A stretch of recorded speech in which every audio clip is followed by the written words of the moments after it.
출애굽기 2장 1절부터 25절까지 우리 한 목소리로 합독하시겠습니다. 레위 가족 중 한 사람이 가서 레위 여자에게 장가들어 그 여자가 임신하여 아들을 낳으니 그가 잘생긴 것을 보고 석 달 동안 그를 숨겼으니 더 숨길 수 없게 되매 그를 위하여 갈대 상자를 가져다가 역청과 나무진을 칠하고 아기를 거기 담아 나일강과 갈대 사이에 두고 그의 누이가 어떻게 되는지를 알려고 멀리 섰더니 마르다의 바로의 딸이 목욕하러 나일강으로 내려오고 시녀들은 나일강가를 거닐 때에 그가 갈대 사이에 상자를 보고 시녀를 보내어 가져다가 열고 그 아기를 보니 아기가 우는지라 그가 그를 불쌍히 여겨 이르되 이는 히브리 사람의 아기로다. 그의 누이가 바로의 딸에게 이르되 내가 가서 당신을 위하여 히브리 여인 중에서 유모를 불러다가 이 아기에게 젖을 먹이게 하리이까. 바로의 딸이 그에게 이르되 가라 하매 그 소녀가 가서 그 아기의 어머니를 불러오니 바로의 딸이 그에게 이르되 이 아기를 데려다가 나를 위하여 젖을 먹이라. 내가 그 싹을 주리라. 여인이 아기를 데려다가 젖을 먹이더니 그 아기가 자라매 바로의 딸에게로 데려가니 그가 그의 아들이 되니라. 그가 그의 이름을 모세라 하여 이르되 이는 내가 그를 물에서 건져내었음이라 하였더라.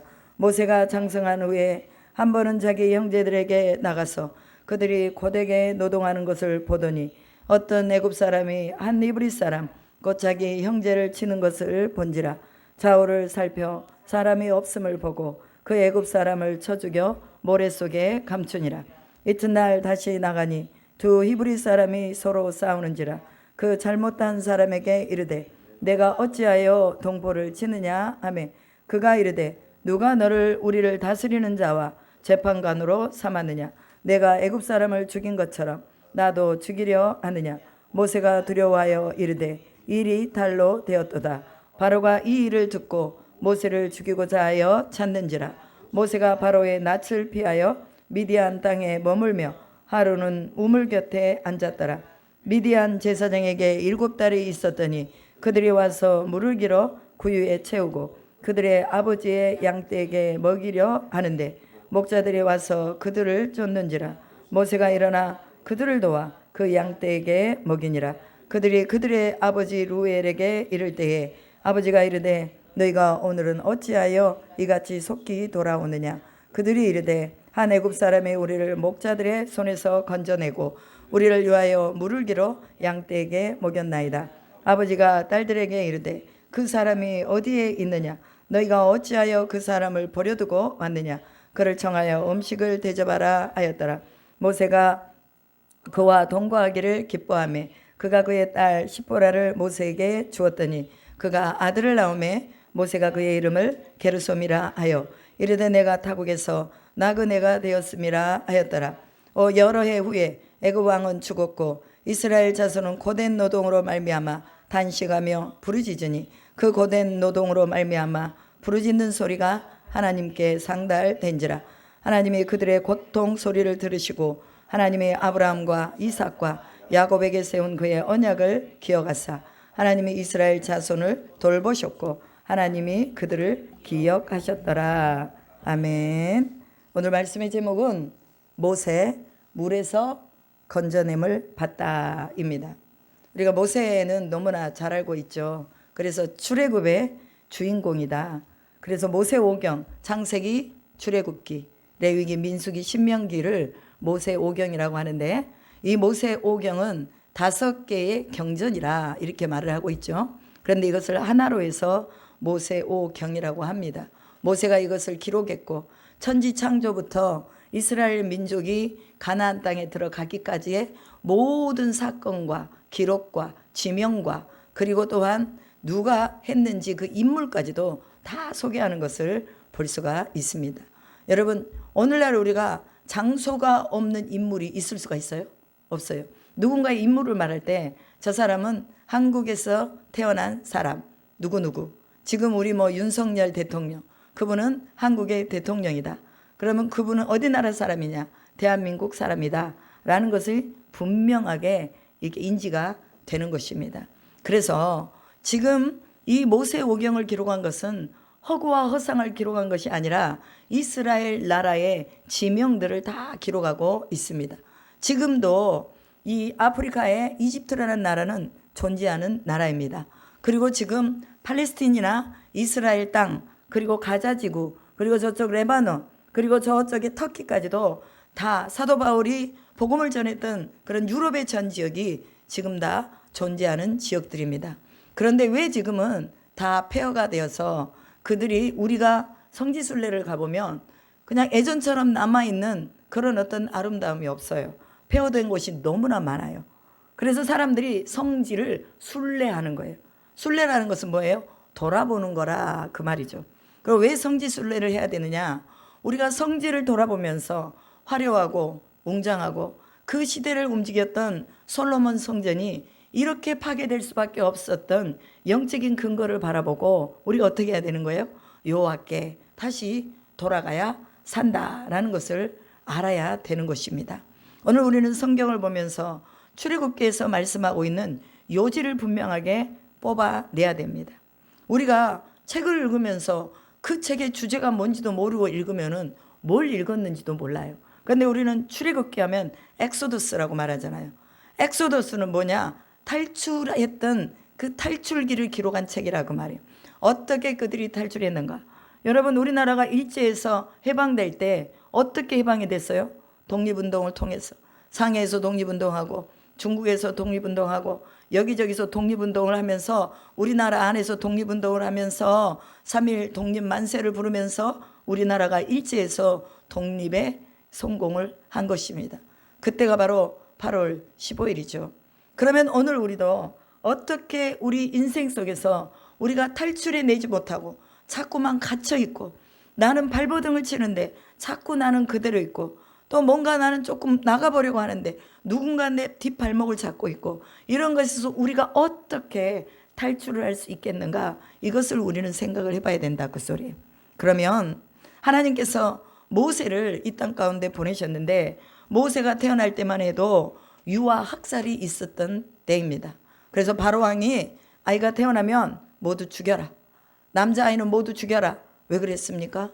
그것은 이스라엘 민족이 애굽보다 더 많은 사람들이 번성을 해버린 거예요. 애굽의 사람들의 인구가 더 많아야 되는데 이스라엘 사람들, 저 고센 땅에 살고 있던 사람들이 자꾸만 다른 지역으로 들어가면서 이스라엘 민족들이 더 많아지는 거예요. 그러니까 뭐라고 말합니까? 저들이 강성해져서 전쟁이 일어날 때 우리를 칠까 두려워하노라 라고 바로왕이 말하는 것을 볼 수가 있습니다.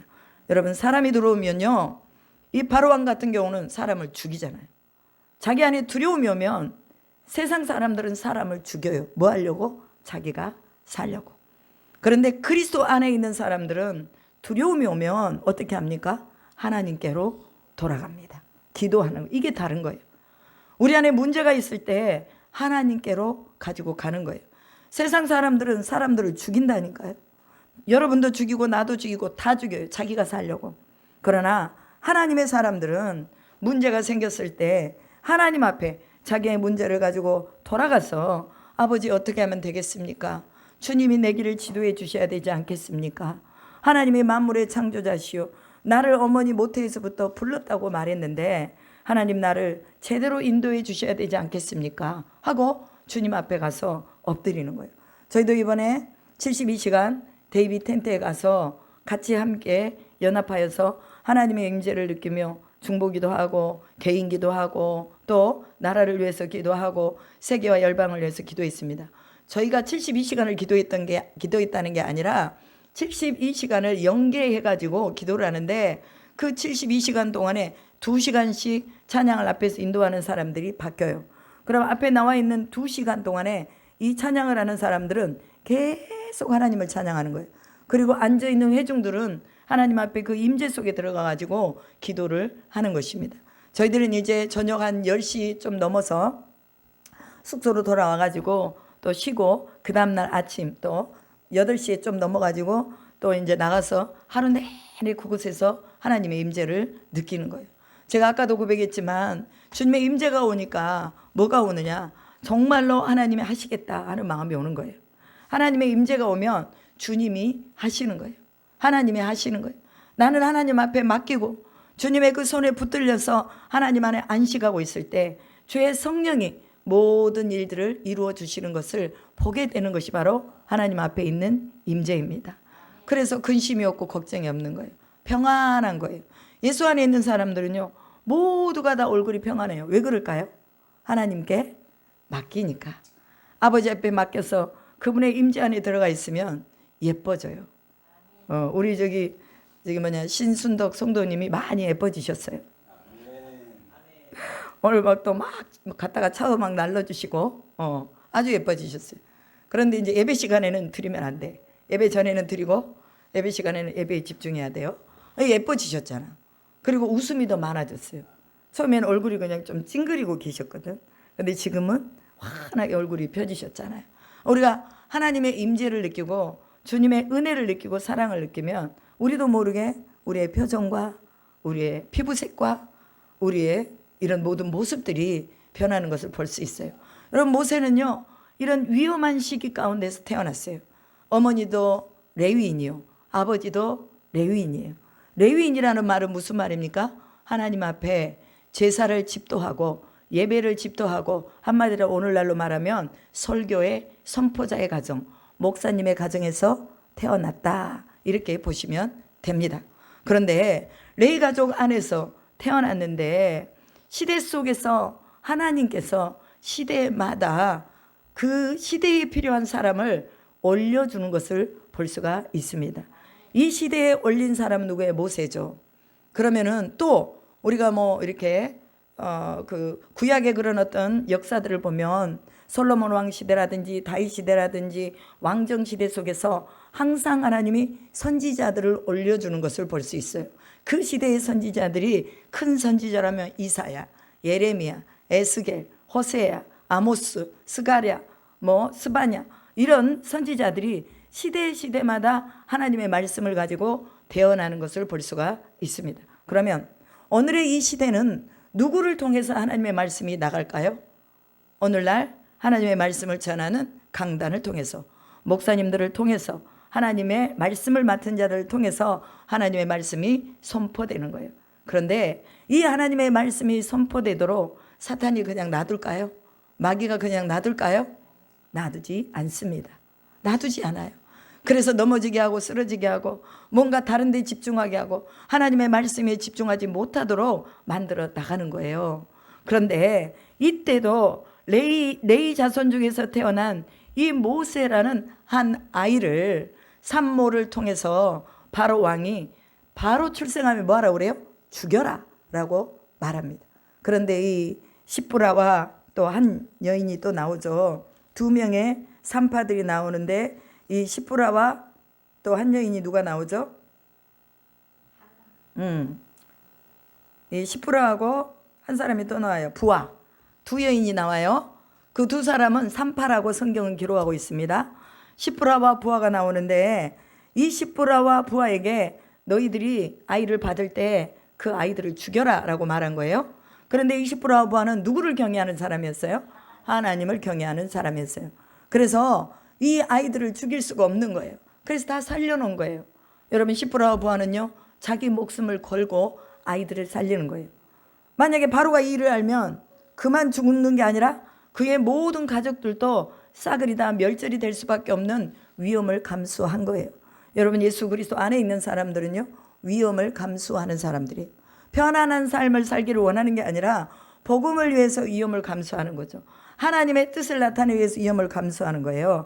그래서 하나님이 시브라와 부하의 그 모든 가족들에게 하나님께서 그 집안이 흥왕하게 하셨다라고 말씀하십니다. 여러분, 이 흥왕의 복을 여러분의 가정에서 누리시기를 주님의 이름으로 축복합니다.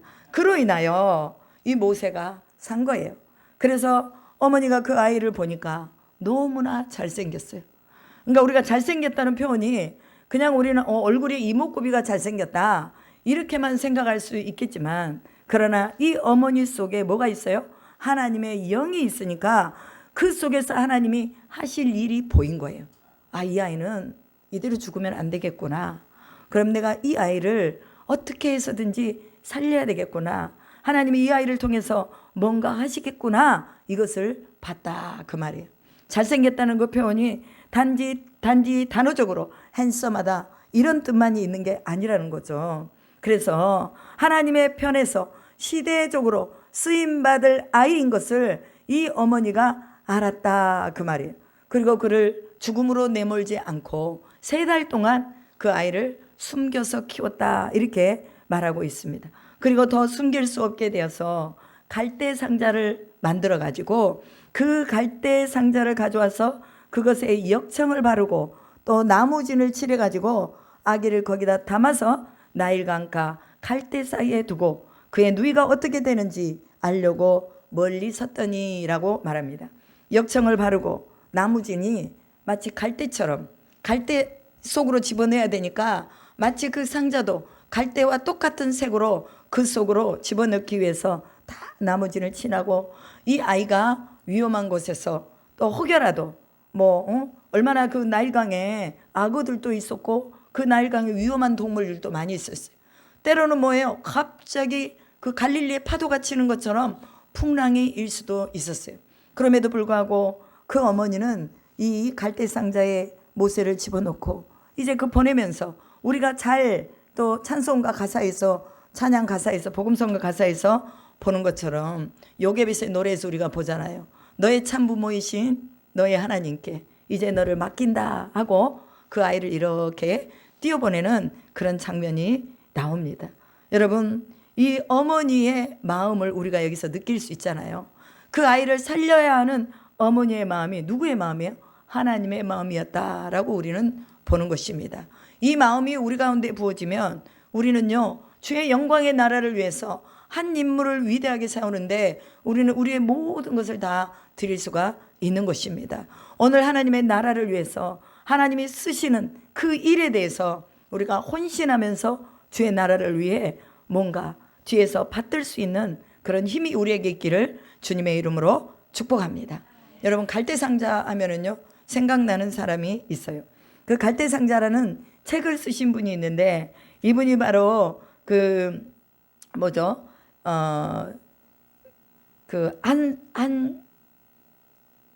갑자기 생각이 안 나네요.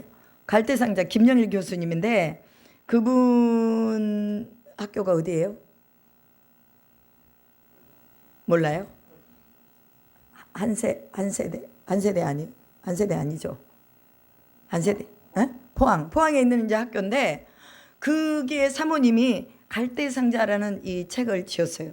그래서 그 한동대가 세워지기까지 수많은 어려움들이 있었는데 하나님께서 그 정말 광야 같은 그곳을 그 학교로 딱 만들어 주시면서 수많은 학생들이 그곳에 와서 배우고 또 예배하고 그런 전당을 만들어 놨어요. 그러면서 하나님이 일하셨다. 하나님이 하셨다라고 마치 그 키도 없이 그냥 물결에 떠다니는 그런 자신들의 그 학교를 세우는 그 모양들을 그렇게 표현을 해놨어요. 여러분 우리의 인생도 마찬가지예요. 우리의 인생이요 갈대상자와 같아요. 왜냐면요 갈대상자 하면은 테바라고 히브리어로 말하는데 이 테바가 성경에 딱 두 번 쓰였습니다. 한 번은 이 갈대상자, 한 번은 노아의 방주. 2번 테바로 쓰였어요. 그러면 이 테바에는 뭐가 없어요? 키가 없어요. 이렇게 우리가 배에 가면 배를 돌리는 키가 있잖아요.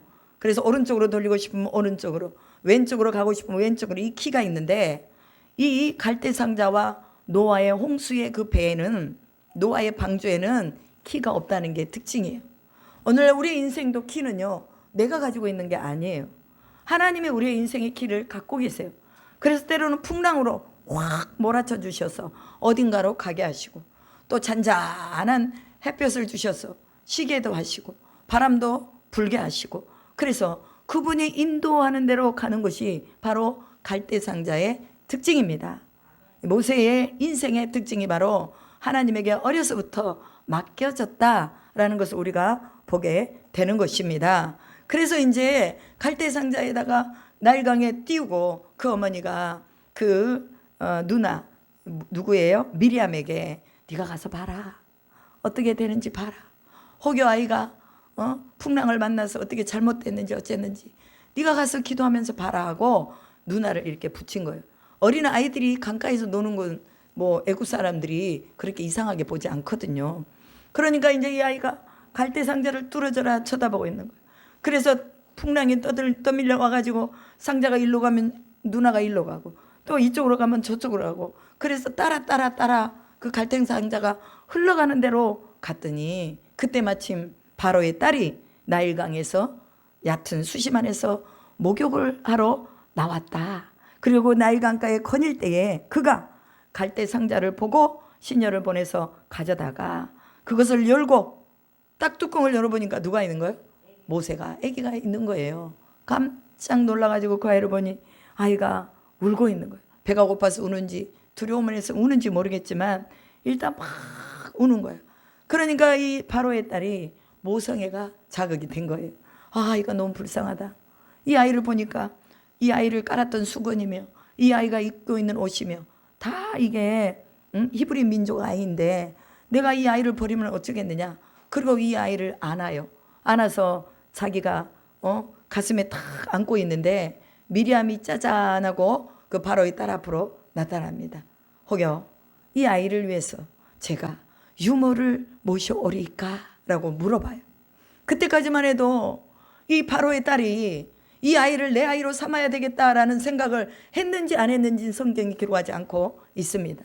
그런데 적기에 미리암이 나타나가지고 그 아이를 위해서 제가 유모를 모셔오리까? 그 말에 그래 이 아이에겐 유모가 필요해. 네가 유모를 좀 데려와다오. 그러면서 유모를 데려왔는 누굴 데려온 거예요? 어머니, 모세의 어머니를 데려온 거예요. 여러분, 이게 있을 수나 있는 일입니까? 하나님의 역사에 하나님의 계획이 아니면 이 일은 절대로 일어나지 않을 일입니다. 히브리 노예 민족으로 태어나서 바로의 공주의 딸이 되는 거, 이것이 평범한 일이 아니라 비범한 일인 거예요. 이것은 하나님의 계획 속에서 이루어지는 일이기 때문에 하나님이 그렇게 움직여 나가시는 것을 볼 수가 있습니다. 여러분, 오늘 우리가요, 아무리 도망가려고 하고 아무리 우리는 하나님이 필요 없다고 말해도 주님이 택한 백성이면 늘 그 자리에서 허부적 하다가 하나님을 또 만나는 거예요. 내가 내 힘으로 살아보겠다고 해가지고 막 열심히 살아도 돌아 인생을 살아보니 또 그 자리에 있는 거야. 왜? 하나님을 만날 때까지는 우리는 늘 그 자리에서 한 발짝도 나가지 못하고 계속 실패와 아픔과 슬픔과 고통과 부족함과 이런 것들을 가지고 결핍이 되어서 살아가는 거죠. 그런데 하나님을 딱 만나는 순간 이제 어떻게 되는 거예요? 하나님이 인도해 주시는 그 길을 따라서 가게 되는 거예요. 멈추지 않는 거예요. 계속 성장하는 거예요. 그리고 내 힘으로 사는 것 같아도 뒤에서 자꾸 뭔가 미는 듯한, 내 삶을 뭔가 인도하는 듯한 그것을 받게 된다, 그 말이에요. 그래서 모세가 이러한 은혜를 받았어요.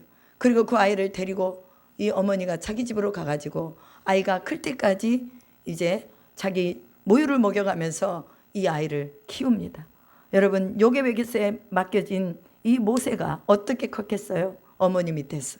이 어머니는 여호와 신앙을 그대로 가지고 있는 어머니예요. 그래서 하나님에 대해서 알려줬겠죠. 너는 히브리 민족이다. 애굽의 왕자로 가더라도 네가 히브리 민족이라는 것을 잊지 말아라. 히브리 민족이라는 건 뭐예요? 하나님이 경영자가 되시고 하나님이 우리의 주인이 되신다는 것을 잊어버리지 말라는 거예요. 여러분, 우리의 근본적인 실체와 본체를 잃어버리면 우리는 방황할 수밖에 없어요. 그래서 하나님이 우리의 실체이시고 하나님이 우리의 본체시라는 것을 분명하게 알고 나가면 우리의 인생은 결코 어떠한 바위가 우리 가운데 놓여 있고 산이 우리 앞을 가로막고 있다 할지라도 그 산을 평지로 만드셔서 우리로 그것을 지나가게 하시는 분이 하나님이시라는 것을 믿으시기를 주님의 이름으로 축복합니다.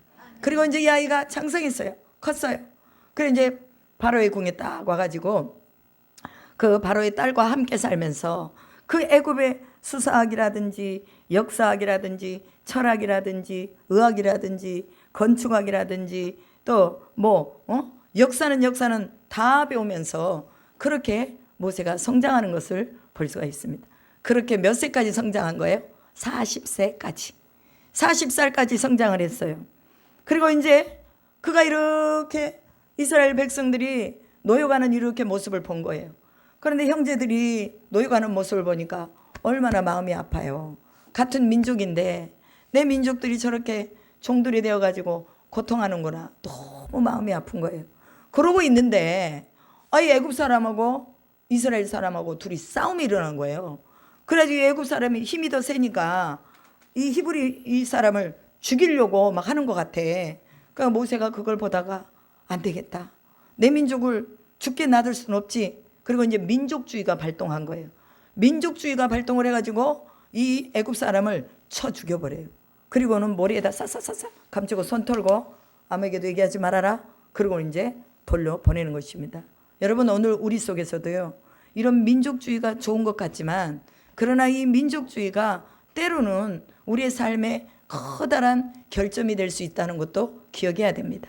그리고 사람들은요, 또 가족주의, 그 다음에 민족주의, 그 다음에 국가주의, 그 다음에 무슨주의 해갖고 주의를 만들어가지고 자기들만의 어떤 뭔가를 만들어 보려고 바벨탑을 쌓으려고 무던히 애쓰는 것이 바로 오늘 우리가 살고 있는 이 시대라, 그 말이에요.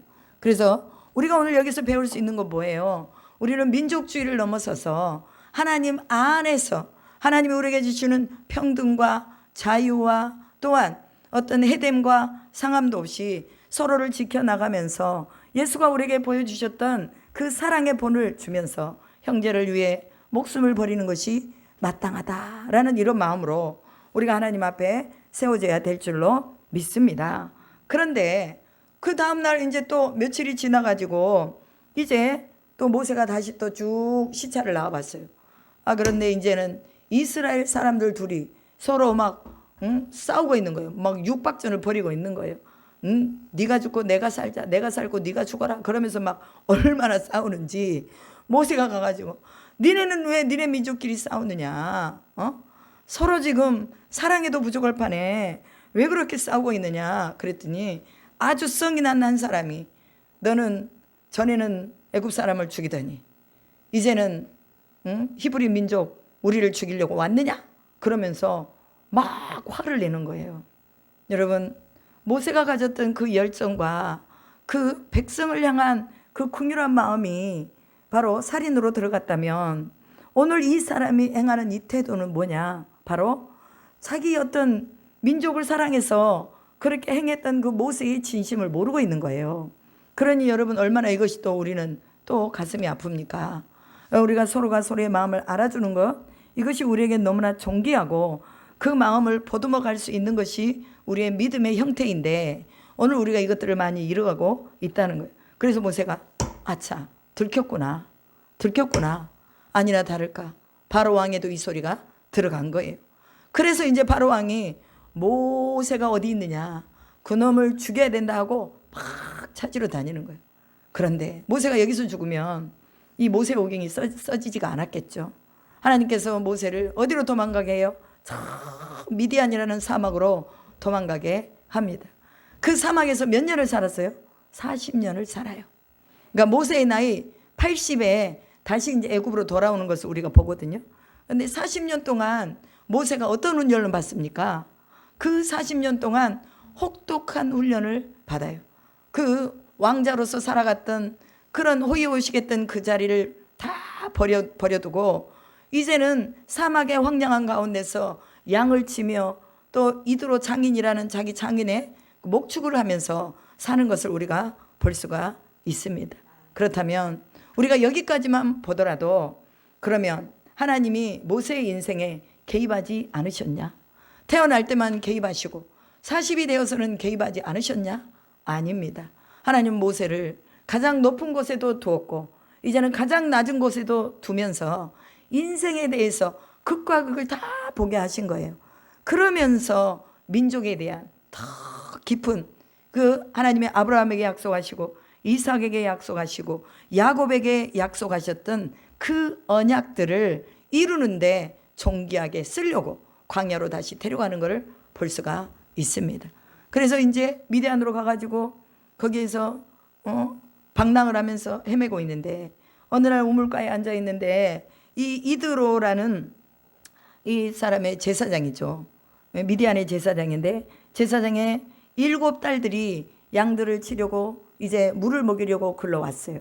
그랬더니 힘이 센 다른 목자들이 우리가 먼저 물을 먹일 테니까 너희들은 저리 가 있어. 그러면서 얘네들을 막 밀치는 거예요. 그러니까 모세가 그걸 보다가 모세가 그래도 싸움이라든지 체격이라든지 이런 게 좋잖아요.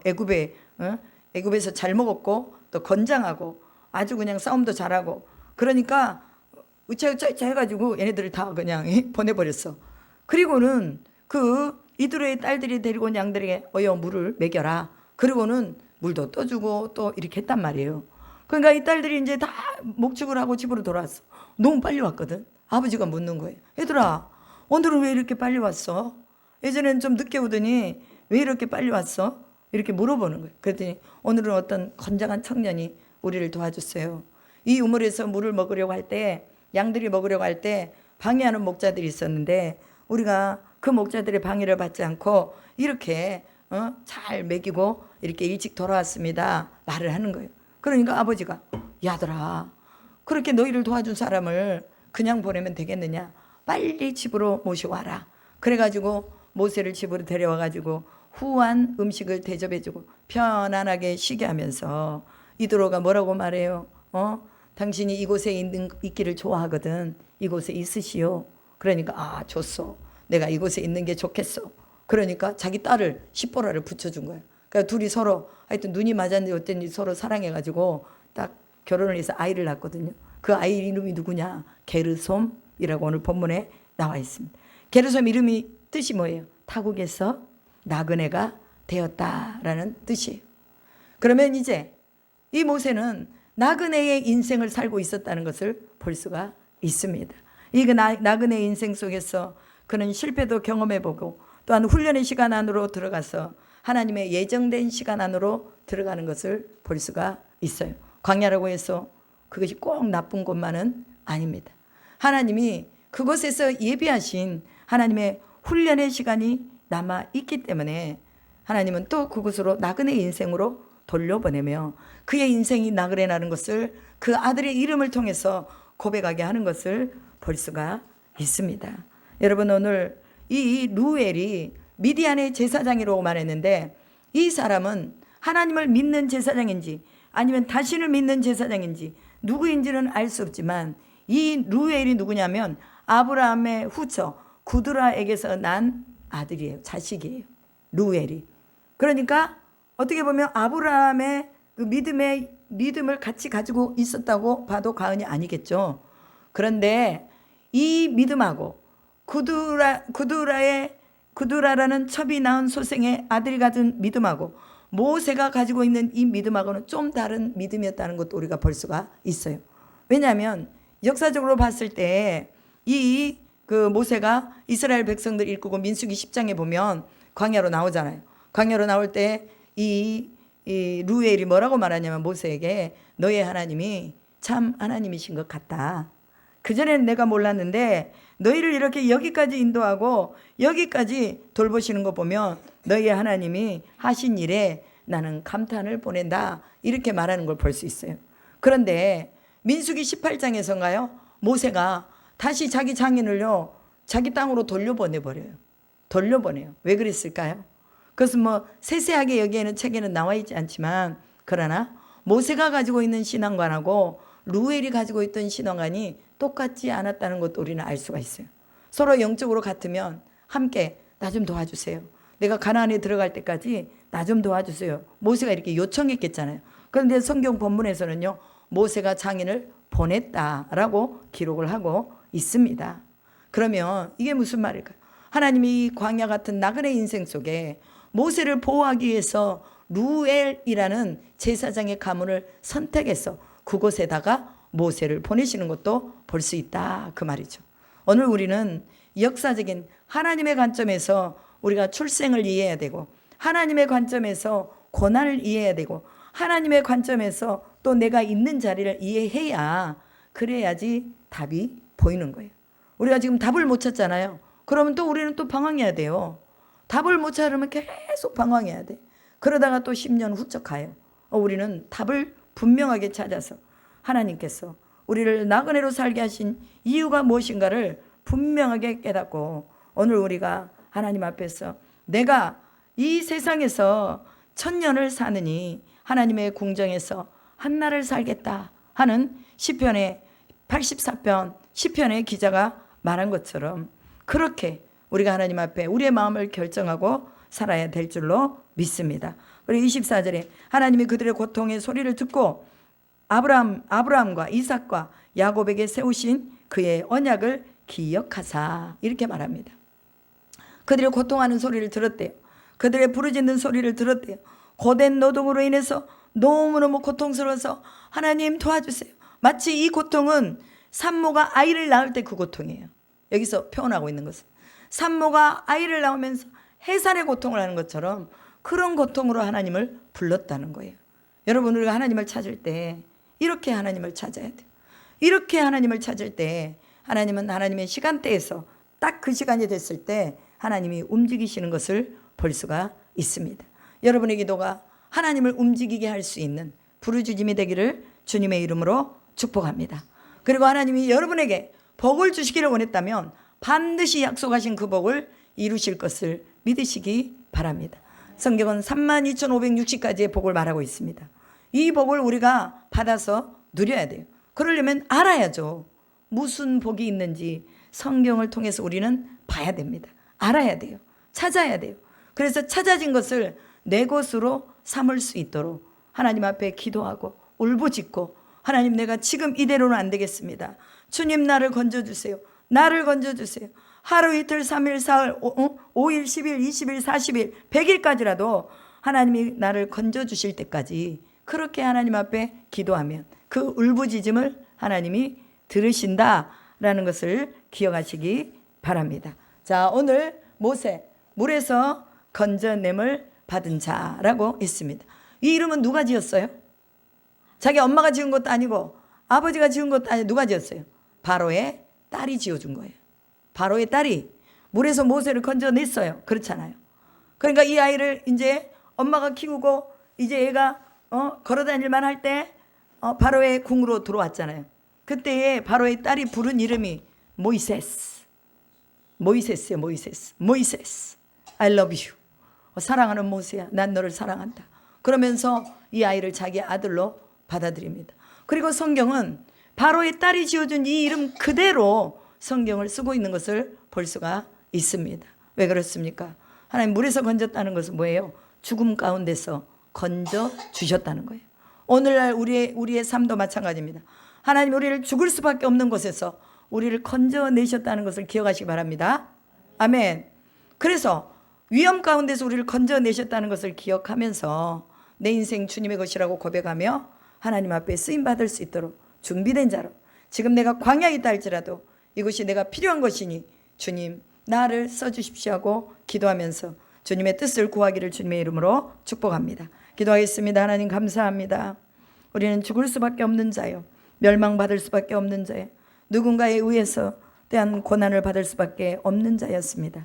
그럼에도 불구하고 하나님의 계획과 하나님의 운행하심을 따라서 여기까지 우리를 인도해 오신 것을 믿습니다. 이제 남은 우리의 인생이 하나님 앞에 정금같이 쓰여지기를 원합니다. 하나님의 뜻을 알기 원합니다. 하나님의 계획대로 움직여 나가기를 원합니다. 아버지의 말씀대로 순종해 나가기를 원합니다.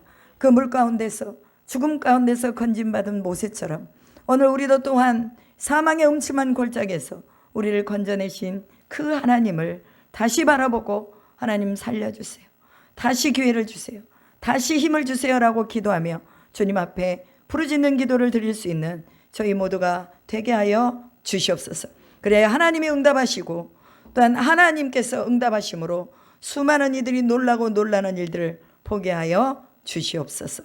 그렇게 하실 줄 믿고 감사드리며 우리 구주 예수 그리스도의 이름으로 기도드리옵나이다. 아멘.